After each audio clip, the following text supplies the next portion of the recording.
अस्सलाम वालेकुम, नमस्कार, सत श्री अकाल एंड गुड इवनिंग। मैं हूं अर्जु कासमी और आप देख रहे हैं पॉइंट ऑफ व्यू। हमारे साथ हैं जी डॉक्टर अभिषेक मिश्रा जी। बहुत शुक्रिया सर, क्या जा पाए। Thank you so much. Always a pleasure आरजू जी, आपने बुलाया इसके लिए बहुत बहुत धन्यवाद आपका। Thank you so much sir. वैसे तो सर 3-4 दिन से हमारे यहाँ जो एक हंगामा मचा हुआ था, हम उसी में लगे हुए थे कि कभी प्रोटेस्टर्स आ रहे हैं इमरान खान के, कभी उन्हें रोका जा रहा है, कभी क्या तमाशा चल रहा था। आज जाकर वो सिलसिला जो है वो जरा रुका है कुछ टाइम के लिए, लेकिन हम उस पर भी आपसे बात करेंगे क्योंकि जाहिर है कि आप किस तरह से इस सारी सिचुएशन को पाकिस्तान की देखते हैं। मगर उससे पहले जो हिजबुल्लाह और इजराइल के बीच में जो एक एग्रीमेंट की बात की जा रही है, पीस प्रोसेस की बात की जा रही है, जो कि काफ़ी टाइम से लोग इंतजार कर रहे थे कि किसी तरीके से ये जो वॉर है या ये जो जिस किस्म की लड़ाई चल रही है, लोगों की जानें भी जा रही हैं, वो रुके। तो इसको आप किस तरह देखते हैं? वाकई में ये कुछ करने लगे हैं या सिर्फ पॉलिटिकल स्टेटमेंट है? नहीं, पॉलिटिकल स्टेटमेंट नहीं है ये। देखिए, कितना मारिएगा, कहीं ना कहीं जाके चीजें खत्म तो होनी ही है ना। इसीलिए कहा जाता है कि वार कोई सोल्यूशन नहीं है। इतना मारने के बाद भी आपको टेबल पे ही बैठना है, तो क्यों मारना किसी को। देखिए, ऐसा इसको ये समझिए कि ये जो पीस प्रोसेस हुआ है हिजबुल्लाह का और हमास का, इससे लिबनान के लोगों को बड़ा फायदा मिला। क्योंकि सबसे पहले तो जो सदर्न लेबनान के जो लोग थे वो अब अपने अपने घरों में वापस आना शुरू हो चुके हैं, ठीक है ना। क्योंकि इजरायली फौज वहां से पीछे हट गई है। इस लेबनान के जिस इलाकों को उन्होंने अपने अंदर कब्जे में ले लिया था, वहां से वो पीछे हट चुके हैं। तो इट्स अ गुड न्यूज। अच्छा, ये जो पीस प्रोसेस हुआ है लेबनीज इजराइल और हिजबुल्लाह के बीच में, इसकी रूट 2006 में रखी जा चुकी थी, जब 1701 सिक्योरिटी काउंसिल का रिजोल्यूशन, अगर आप चाहें तो मैं शेयर करता हूं। आप अपने, इसका तो कोई कॉपीराइट नहीं आएगा, आप अपने दर्शकों को दिखा सकती हैं। ये जो है ना, ये बहुत क्रिटिकल है, ठीक है। आप ये देख सकती हैं, ये सिक्योरिटी काउंसिल लिखा हुआ है ऊपर, ठीक है ना।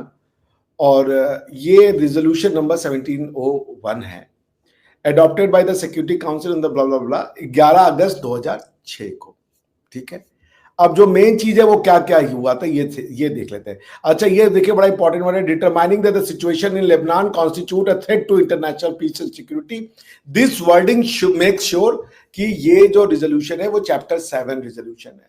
बिकॉज चैप्टर 7 यानी आर्टिकल 39 यूएन चार्टर के अंतर्गत जब security council as a peace as a fact finding mission के रूप में या इंस्टीट्यूशन या बॉडी के रूप में ये एस्टैब्लिश करती है कि वो फैक्ट्स को एनालाइज करने के बाद, उस पर इन्वेस्टिगेशन करने के बाद वो इस मुद्दे पे आए हैं कि या तो situation is a breach of international peace and security, और the situation is a threat to breach of international peace and security. So this language suggests that it's a section, it's a chapter 7 resolution. Chapter 7 resolution का मतलब है कि ये binding है दोनों parties के ऊपर इंटरनेशनल लॉ में।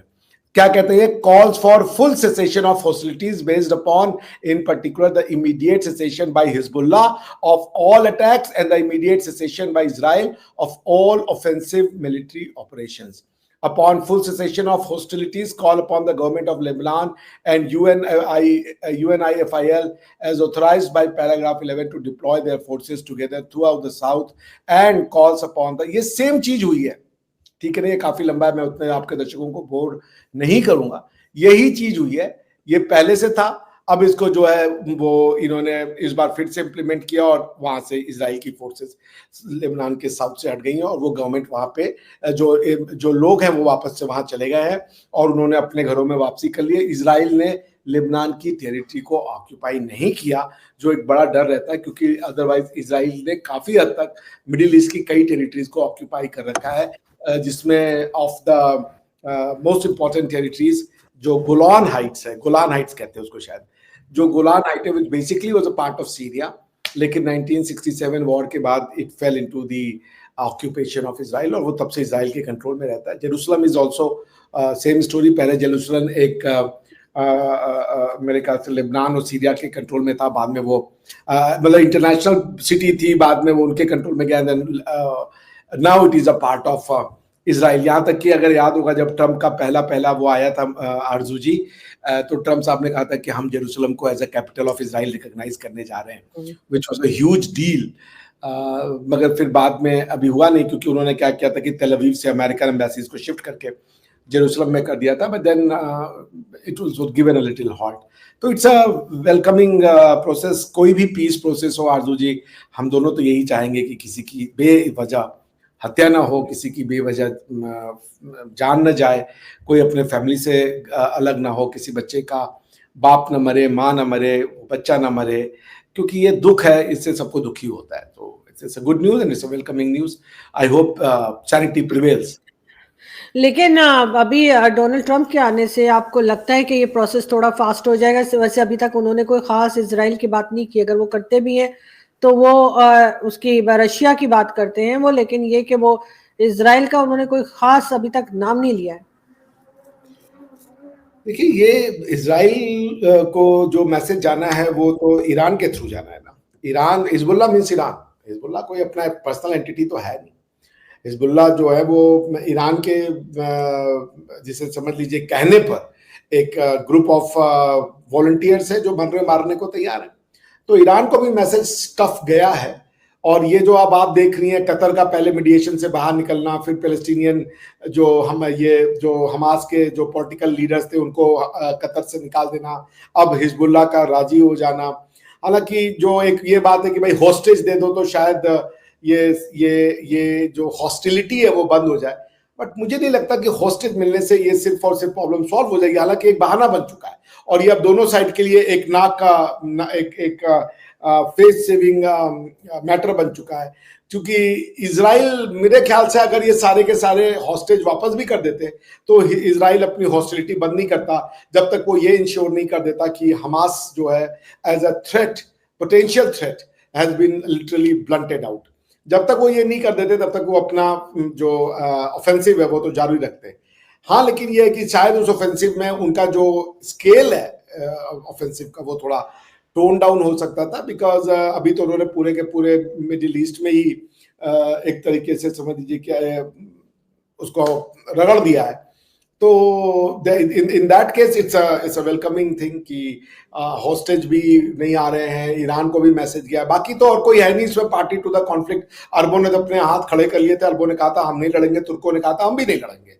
ये बेसिकली लड़ाई लड़ रहे थे ईरान वाले बैठ के। तो ईरान को मैसेज चला गया है कि आपके पास खाने के पैसे नहीं बचेंगे, आप देख लो। So it was basically Iran versus Israel and now Iran is softening down. इससे तो यही लग रहा है। तो ईरान का ही मैसेज है कि वो तैयार हुए, बिना ईरान के मैसेज दिए हुए हिजबुल्लाह कोई डिसीजन नहीं लेगा। जी बिल्कुल ऐसा ही है, लेकिन बहरहाल ये अगर इस किस्म का कोई डिसीजन हो जाता है कि वो ये पीस प्रोसेस की तरफ जाते हैं तो उससे डेफिनेटली पूरी दुनिया को फायदा होगा। सिर्फ यही नहीं कि ये दो कंट्रीज को होगा या कुछ ही लोगों को होगा, क्योंकि जब वॉर शुरू हुई थी, चाहे वो इनकी इसराइल की वॉर हो, चाहे वो ईरान के साथ हो, या फिर रशिया और यूक्रेन हो, तब भी पूरी दुनिया में ही प्रॉब्लम आई थी।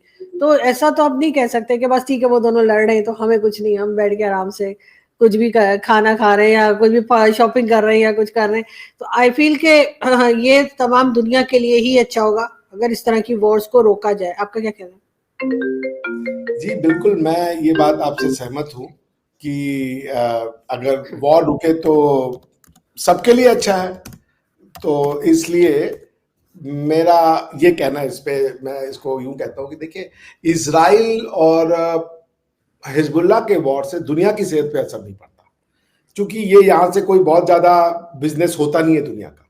ऑलरेडी हाई कॉन्फ्लिक्ट जोन है, कोई बहुत ज्यादा बिजनेस का स्कोप बनता नहीं है, क्योंकि इंडिया का बहुत बड़ा वहां पे वो जा रहा है, कंसाइनमेंट जा रहा है, या सॉफ्टवेयर ले रहे हैं, या वो कोई प्रोडक्ट ले रहे हैं, बहुत नॉमिनल से जाता है वो। और जो जिन कंट्रीज में जाता है अरबी कंट्रियों में, वहां पे कोई बहुत ज्यादा कॉन्फ्लिक्ट है नहीं। तो इसलिए दुनिया की सेहत पे असर नहीं होता अगर इजराइल पूरे के पूरे मार डाले उनको, जो हिजबुल्लाह है या हिजबुल्लाह वाले इधर से करते हैं। हालांकि एक प्रो इजराइल सेंटिमेंट जो है वो दुनिया में है, क्योंकि एंटीसेमिटिज्म को इस जहां पे मैं रहता हूँ कोई एंटीसेमिटिक फीलिंग नहीं है, और rather there is a pro semitic feeling, there is a love for Jews in India.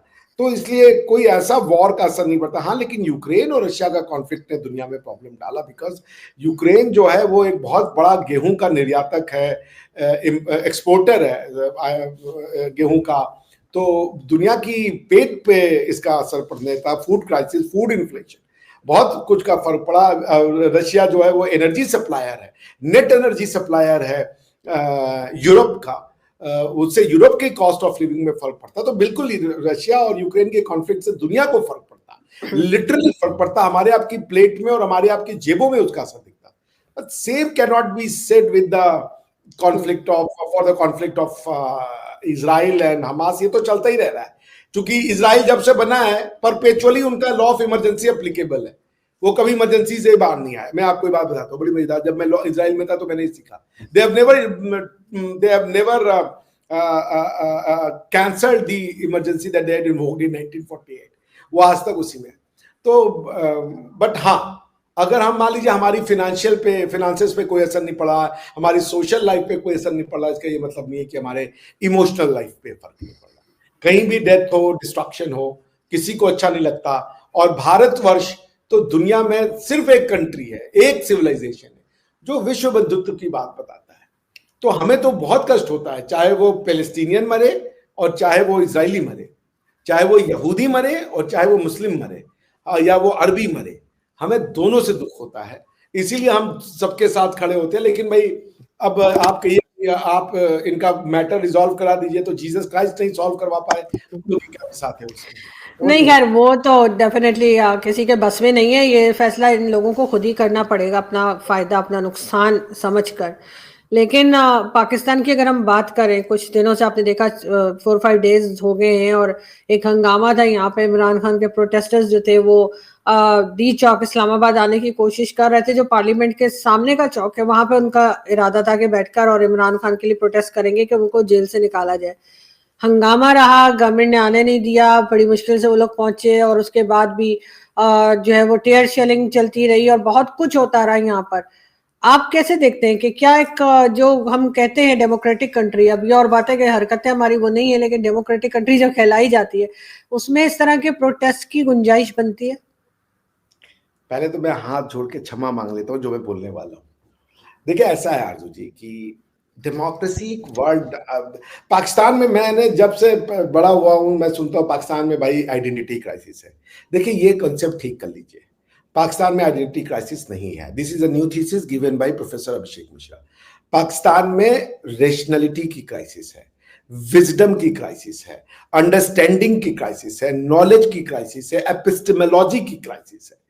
कौन सी बात नहीं समझ में आ रही है? पाकिस्तान का जो बीज रखा गया वो कियोस पे रखा गया, वो डायरेक्ट एक्शन डे पे रखा गया। टू नेशन थ्योरी हुजूम बनाता है।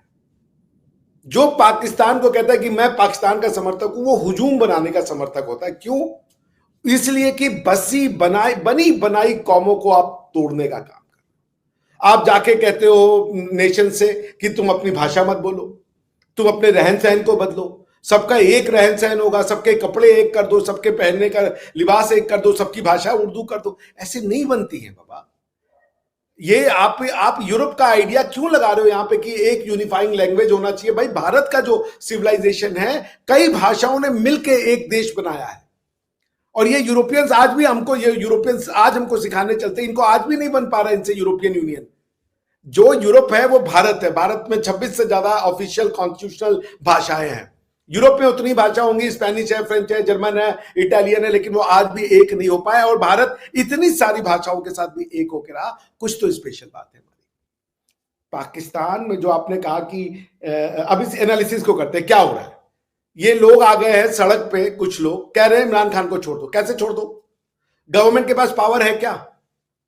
गवर्नमेंट के पास पावर है, उनको कन्विक्शन दी है जुडिशरी ने। अगर आप एक democratic separation of power based constitutional sharing of power system of governance की बात कर रही है, तो ये क्या, ये कोई भी समझदार आदमी यही पढ़ा। कोई भी गवर्नमेंट जो होगी ना, वो अपने लोगों को मानसिकता देती है, मानसिकता बनाती है कि भैया एग्जीक्यूटिव के पास लिमिटेड पावर है, उनका काम है चोरों को पकड़ना, उनका काम है कि लॉ का इन्फोर्समेंट करवाना। अब वो लॉ सही इन्फोर्स हुआ है, किसी ने लॉ को तोड़ा है या नहीं तोड़ा, ये जुडिशरी का काम है। इमरान खान को गवर्नमेंट ने जेल में नहीं डलवाया। मैं एक आइडियल सोसाइटी की बात कर रहा हूं, रियलिटी क्या है वो हमें और आपको भी पता है, लेकिन एक आइडियल सोसाइटी के हिसाब से जो कॉन्स्टिट्यूशनल और डेमोक्रेसी की बातें करते हैं, उसके हिसाब से इमरान खान को जुडिशरी ने जेल में डाला है। तो आप गवर्नमेंट के अगेंस्ट में क्यों आ रहे हो? गवर्नमेंट क्या कर लेगी? अगर गवर्नमेंट ने कल को एक ऑर्डर रिलीज कर दे कि इमरान खान को छोड़ दिया जाए, सुप्रीम कोर्ट उसको यूं उठा के फेंक देगा कि तुम कौन होते हो छोड़ने वाले, कहां से हो गई? एक ही तरीका है कि इमरान खान को पार्डन मिल जाए आपके गवर्नर या प्रेसिडेंट के द्वारा, और तो कोई तरीका नहीं है। तो उसके लिए आप एक एप्लीकेशन लगा दो उनके यहाँ पे, क्या नाम है, प्रेसिडेंट साहब के पास, कि भाई इनको जो है वो एग्जीक्यूटिव पार्डन दे दिया जाए, माफी दे दी जाए। वो गवर्नमेंट फिर से वो गवर्नमेंट डिसाइड करेगी। अब दूसरा क्या होगा? मगर सर प्रोटेस्ट का तो राइट होना चाहिए ना, अगर कोई प्रोटेस्ट करना चाह रहा है। प्रोटेस्ट का राइट बिल्कुल होना चाहिए, पर डिमांड आपकी जेन्युइन होनी चाहिए। प्रोटेस्ट अब इस बात का कर ले कि हमें जी लड़कियां उठा के ले जानी है, ऐसे नहीं कर सकते आप क्या डिमांड कर रहे हो? आप डिमांड ये कर रहे हो कि गवर्नमेंट इमरान खान को छोड़ दे, जब गवर्नमेंट के पास पावर ही नहीं है भाई।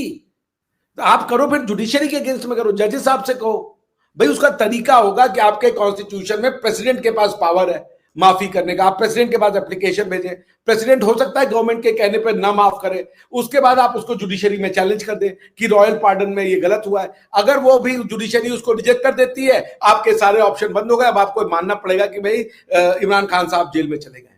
द पॉइंट इज दैट कि पाकिस्तानी को यह ट्रेन किया जाता है कि रिलीजियस लॉ के अलावा सब लॉ उसकी पैर की जूती पे। ये जो माइंडसेट उसका यहां पर भी है, और यही प्री कॉन्स्टिट्यूशनल, यही बात जिन्ना भी करता था कि भैया डायरेक्ट एक्शन दे, हमको पाकिस्तान दे दो, नहीं तो हम आग लगा देंगे, हर बात पे आग लगा देंगे। कुछ हो रहा है, खून की नदियां बहा देंगे, आग लगा देंगे, पता नहीं खून ना हो गया है भैया, वो हो गया थम्स अप माजा, जो हो रहा है बहा दे रहा है, जैसे देखिए वैसे। तो ये मानसिकता बनानी पड़ेगी आपको। Pakistan is a result of a chaos. अगर ये नहीं करना तो लोगों के अंदर आप सेंस तो डालिए। जो हो रहा है, भीड़ तंत्र पे विश्वास करता है, क्योंकि पाकिस्तान की मियाद जो है ना, वो भीड़ तंत्र पे है। पत्थर मारो, भीड़ लेकर के 1000, 10,000, 1 करोड़, 1 लाख लोग को लेकर के जाम लगा दो और इससे अपनी बात मनवा लो। ऐसे नहीं होता, कोई सोसाइटी ऐसा एक्सेप्ट नहीं करेगी। तो मैं फिर कहूंगा ये कॉन्स्टिट्यूशनल क्राइसिस है। अब देखिए दूसरा शब्द ये भी देख लीजिए कि इमरान खान साहब को सत्ता का दुरुपयोग करके उनको जेल में डाला गया। मोदी साहब के साथ ये किया गया था, लेकिन चूंकि भारत की जो न्यायपालिका थी वो सक्षम थी, वो इंडिपेंडेंट थी, उन्होंने मोदी साहब के अगेंस्ट में कोई केस बनने नहीं दिया, वरना उनको भी गवर्नमेंट ने दुरुपयोग करके अपनी शक्तियों का ये गुजरात रॉयट में बेवजह झूठा फंसाने का प्रयास किया था। बट चूंकि जुडिशरी इंडिपेंडेंट थी, उनकी डिसीजन सबको मानना पड़ा। तो मैं वही कह रहा हूं कि ये देखिए जो किया गया इमरान खान के साथ, मेरा मानना है, मैं उनकी पॉलिसी से कतई समर्थन नहीं करता, मैं उनको बहुत अच्छा लीडर भी नहीं मानता, एक लेस देन ऑर्डिनरी लीडर मानता हूं, लेकिन उनके साथ जो किया गया वो गलत था, वो नहीं होना चाहिए था। आप इतने बड़े लीडर को आप अजीब अजीब, पहले उसको लाए कि ये क्या है, सादिक है, अमीन है, इनसे बड़ा सादिक अमीन नहीं है। उसके 4 साल बाद उनको ये प्रूव कर दिया कि ये सादिक अमीन था ही नहीं कभी। हद हो गई यार। जिसलिए लाया, अच्छा उसको किसी और चार्ज में आप इमरान खान को भेज देते दूसरे चार्जेस में, नहीं, उनको ये भेजा गया कि ये करप्ट आदमी है। कौन बहरिया टाउन का केस में किसी से पैसा ले लिया है और उस पैसे का गबन करके इन्होंने ये किया, और कोई तोशा खाना में उनकी बीवी का जो गिफ्ट था, वो किसी कंट्री का गिफ्ट, वो बीवी घड़ी थी, सऊदी अरब की घड़ी थी, सऊदी अरेबिया ने घड़ी दी थी। तो भाई आप जनता, आप जानते क्या कर रही है, लोग ये नहीं समझते। देखिए आरजू जी, अगर मेरी बात ये समझ में आया ना, तो मैं आपके लोगों को बताना चाहूंगा, जब आप एक बार डाउट क्रिएट कर देते हो ना, कई बार ना एक्शन में आप क्या किए हो वो मैटर नहीं करता, कैसे किए हो वो मैटर करता है। हो सकता है जो आपने किया हो वो सही हो, लेकिन अगर आपने वो तरीका गलत अपनाया ना, तो फिर लोग उस पर डाउट करने लगते हैं कि उनके साथ गलत हुआ है। पाकिस्तान ने 24, 25, 26 जितने भी आपकी पॉपुलेशन है, उन करोड़ लोगों के मन में यह डाल दिया है कि ये सिस्टम करप्ट है, और ये जानबूझ के किया गया। डेमोक्रेसी भी चाहते हो और आप कहते हो ये पॉलिटिकल पार्टी सारे करप्ट है, ये पॉलिटिशियन करप्ट है। उसके बाद जो है भैया जुडिशरी भी करप्ट है, सब करप्ट है। तो ये आपके आप पे ये डलाया गया। भाई देखिए, ये कम्युनिस्टों की बहुत बड़ी चाल होती है, वो जिस देश में रहते हैं वहां की डेमोक्रेसी को, लोगों को गालियां दिलवाते हो। अरे भाई, डेमोक्रेसी में कोई जाएगा सत्ता का खेल खेलने, या सियासत जिसको आप कहती है, वो आसान खेल होता है। एक दूसरे पर भरोसा नहीं कर पाता। लोग कहते हैं भाई सांप है, ये सांप है, वो सांप है, लेकिन उनके साथ उनको काम करना है। ये एक आर्ट है जो सीखना पड़ता है अर्जू जी। कि आपको पता है कि ये हो सकता है कि मेरी वाट लगा दे कल को, लेकिन आप उसी के साथ गवर्नमेंट बनाते हो, उसी के साथ काम करते हो, ठीक है ना। ये एक आर्ट है और जनता इसको धीरे धीरे सीखना शुरू करती है कि अच्छा ये भी हो सकता है। हमारे यहाँ क्या हुआ महाराष्ट्र में, आपको मैं पिछली बार बताता हूँ कि 2019 में शिवसेना बीजेपी साथ में इलेक्शन लड़ी। शिवसेना ने बाद इलेक्शन में बीजेपी की सीटें थोड़ी कम आई, शिवसेना की ज्यादा आई, दोनों कोalition में लड़ी थी। तो शिवसेना ने कहा कि भाई आप ऐसा करो, 2.5 साल आपका चीफ मिनिस्टर, 2.5 साल हमारा चीफ मिनिस्टर। बीजेपी अड़ गई, बीजेपी ने कहा ऐसी कोई बात ही नहीं होती, तो हमारा प्री पोल अलायंस था, आपने ये कहां से ला दिया। उन्होंने कहा नहीं नहीं नहीं नहीं, हमको पहले चीफ मिनिस्टर बनाओ तब बात होगी, वरना अलायंस गया तेले ने। वो जनता से वोट मांग के आए हैं दोनों लोग कि हम एक दूसरे के साथ हैं और हम एक दूसरे के साथ सरकार बनाएंगे। वो चीफ मिनिस्टर नहीं बनाने की जिद में उन्होंने छोड़ दिया अपनी बीजेपी के साथ, शिवसेना ने अलायंस तोड़ दिया।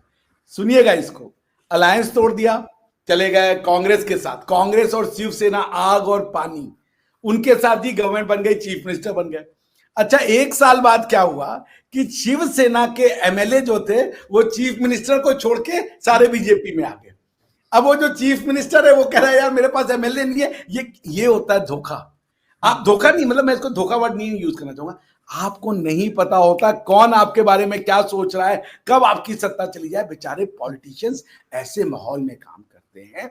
It's not an easy thing to be politician. आप लोगों को पहले तो ये आदत डलवाइए, पहले 15-20 साल महाघटिया सरकारें आएंगी, महाघटिया पॉलिटिशियंस आएंगे, लेकिन 20-25 साल में जब जनता मैच्योर हो जाएगी, उनको समझ में आने लगेगा कि हमको किस ग्राउंड पे चुनना है, और फिर एक नरेंद्र मोदी आएगा या एक ट्रंप आएगा जो आपको सही दिशा नेतृत्व देगा। लेकिन आप प्लीज डेमोक्रेसी के नाम पे पॉलिटिशियंस को गाली, जैसे भी है वो पॉलिटिशियंस से, it's not an easy thing to work as a politician. जिस तरीके के माहौल में वो काम करते हैं, उनका हमारा आपका माहौल वैसा नहीं होता। वो किसी पे विश्वास नहीं कर सकते, लेकिन सब पे विश्वास करते हैं। आप समझिए, वो किसी पे विश्वास नहीं कर सकते, मगर वो सब पे विश्वास करते हैं। इस कौम का नाम है सियासी लोग, इस कौम का नाम है राजनीतिज्ञ। ये किसी के दोस्त नहीं होते। ये किसी, हमारे यहाँ कहते हैं राजनीति में कुछ भी पॉसिबल है। Everything is possible in politics, not love and war. ये हम नहीं मानते कि everything is possible in love and war, but in politics कुछ भी हो सकता है। तो लेट देम ग्रो। बिल्कुल आप ठीक कह रहे हैं, और ऐसा ही खैर होना चाहिए। देखते हैं कि किस तरह से पाकिस्तान में इस वक्त जो क्राइसिस चल रही है उसको किस तरह से गवर्नमेंट मैनेज करती है, और अपोजिशन पार्टीज भी। डेफिनेटली बहुत शुक्रिया कि आपने आज ज्वाइन किया। Thank you so much.